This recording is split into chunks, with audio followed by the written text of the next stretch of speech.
My childhood growing up, it was pretty typical. I was the middle child of three. We had both of our parents. They worked really hard to provide for us. Sometimes they worked two or three jobs just to get by. I got pretty lucky. We didn't go to church as much as we should have. We didn't have a relationship with Jesus, and I knew him. I knew about him, but I didn't go to him.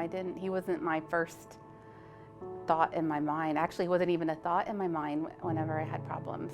When I met the father of my first child, I was going to school and working, and we met and became close really quickly. And about 3 to 4 months in, we moved in together and started living like husband and wife, but we weren't. Did we ever discuss the possibility of getting pregnant? Actually, we did, but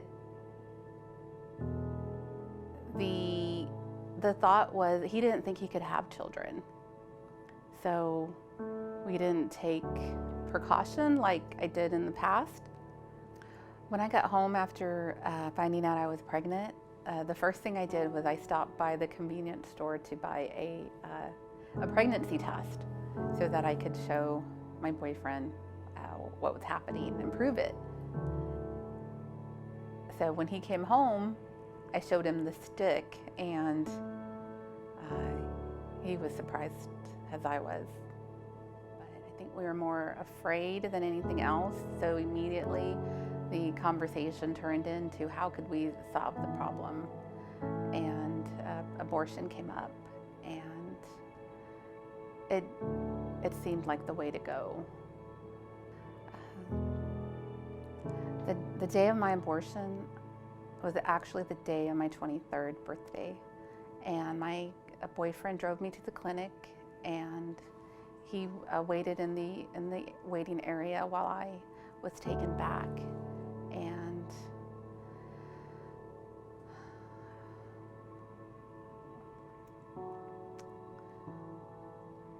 it turns out that the doctor performing the abortion was a family doctor.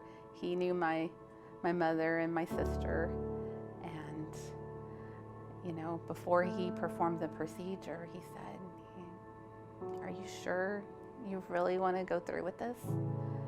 And I told him, "Yes, if I don't, I won't complete college, and I'll end up poor." That was my fear, is that I would end up poor.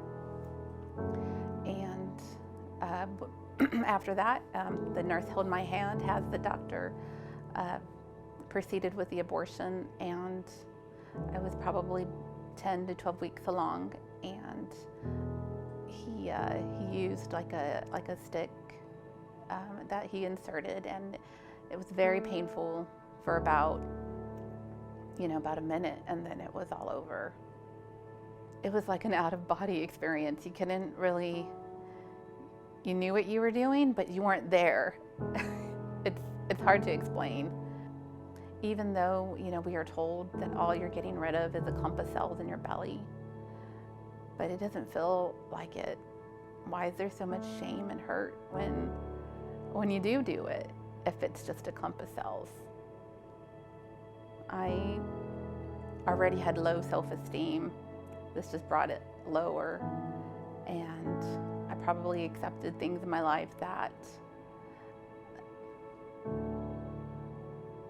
I would have otherwise not have accepted or agreed to, but you don't believe you have any value after you take such measures as killing your first child. I didn't like being around other children. I didn't like seeing or hearing other babies. So it took a while to get over that. Probably not until I had my own children that I could actually like being around babies. I didn't really know I needed healing. Um, I talked about it, to a few times to my friends, and it seemed like I was over it. But it wasn't until I went to a women's retreat and the topic of abortion was brought up, and how it impacted the lives of the women telling their testimony, and I could relate to those stories. Ended up taking a Surrendering the Secret Bible study class, and it went over the symptoms or the consequences of having an abortion, and the actual truth of the matter, that God loves you and He forgives you, and that abortion is not the unforgivable sin. What spoke to me after going through the Surrendering the Secret class, it would have been the part where I named my child. We had to fill out like a birth certificate, and we gave my baby a name, and we gave him, the date that we thought he would have been born, and my baby's name is RJ. Here are his little shoes that I keep in remembrance of him, and it just means so much to me that I could actually take a step back and name him. I have faith that when I pass from this earth, that I will finally get to be with my RJ.